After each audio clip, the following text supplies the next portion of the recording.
Here's the actor, boss. But it's okay, he's unarmed. He ain't pistol packing type, except he's loaded. So he can do his recitations from the joint around the corner, which is about the only place he can recite these days. And only when the other customers is also loaded. But he's supposed to be good. He does them classics. So listen, I've been informed that my pronunciation ain't quite perfect. Now, since it's getting unavoidable that I should utter a few words here and there in public, mostly political type words, I want to take elocution lessons. Also, how to make an entrance. Yes, sir. Get the mirror. Now, we'll start with a walking. How do you guys walk around in the theater or the opera? I understand. You must be referring to the grand show. The grand style. Julius Caesar, Hamlet, Romeo. Characters from Shakespeare, Mr. Ui. You have come to the right man. Mahoney can teach you the grand entrance in 10 minutes. Gentlemen, you see a tragic case before you. I have ruined myself with Shakespeare. The English playwright, you know. Ah, the tragedy of the actor. It seems to me you got the wrong man, Chief. He is a has-been. We'll soon find out. Walk around like you're supposed to walk in this Shakespeare.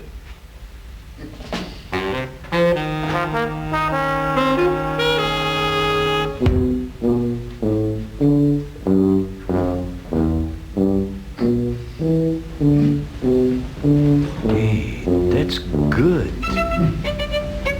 You can't walk around like that in front of grocers. It's unnatural. What's that mean, unnatural? No human being that's natural these days. When I walk into that meeting, I don't want to look natural. I want people to notice I'm walking in.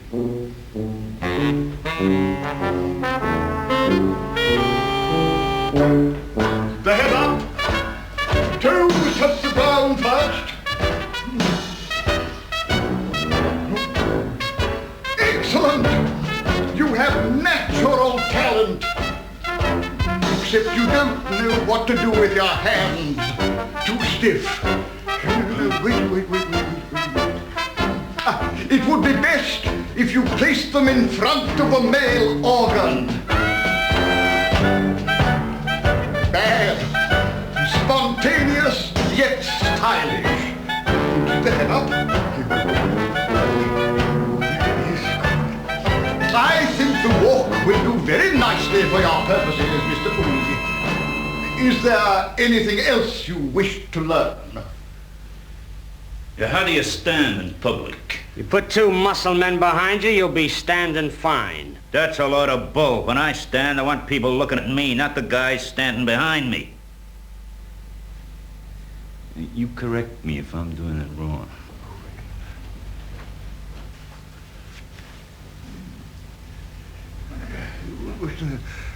It's a possibility, but it's a trifle common. You don't want to look like a lady's hairdresser, do you, Mr. Ui? Cross the arms this way. You see, it's a minute change, but it does make an enormous difference. Compare it for yourself in the mirror, Mr. Ui. Oh, that is good. Who's it for? The hi-hats and the trust? How come it's not self-evident to you that I'm doing it for all the little people? Now, Clark, for instance, from the trust. He makes a mighty fine impression. Who's it for? His kind of stuffed shites? No, Javola. His bank account suffices to impress them. Likewise, for me, a bunch of muscle boys suffices to create respect, my friend. Respect from sight and cycles, like Capone. But the little people are so difficult. The lousy snobs, a lot of them, Javola.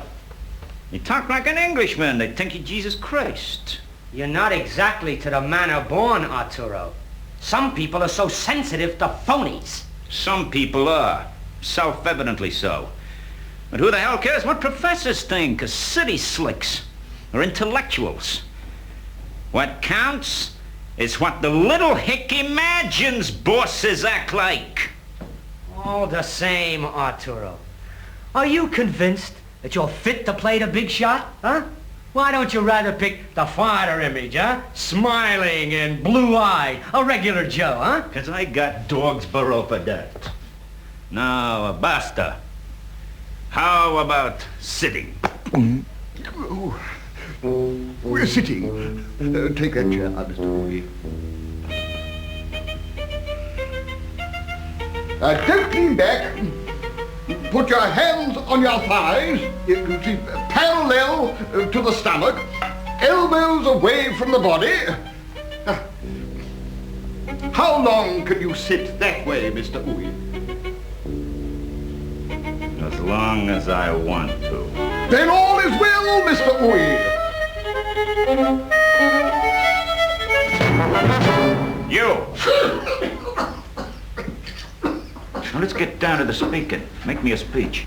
Shakespeare, of course. Nothing less will do. Caesar, perhaps, the antique hero. Exactly what you want, Mr. Ui. Friends, Romans, countrymen, lend me your ears. I come to bury Caesar, not to praise him. The evil that men do lives after them. The good is oft interred with their bones. So let it be with Caesar. The noble Brutus hath told you Caesar was ambitious. If it were so, it was a grievous fault. And grievously hath Caesar answered it. Here, under leave of Brutus and the rest, for Brutus is an honorable man, so are they all honorable men, come I to speak in Caesar's funeral. He was my friend, and just to me, yes, Brutus says he was ambitious, and Brutus is their father.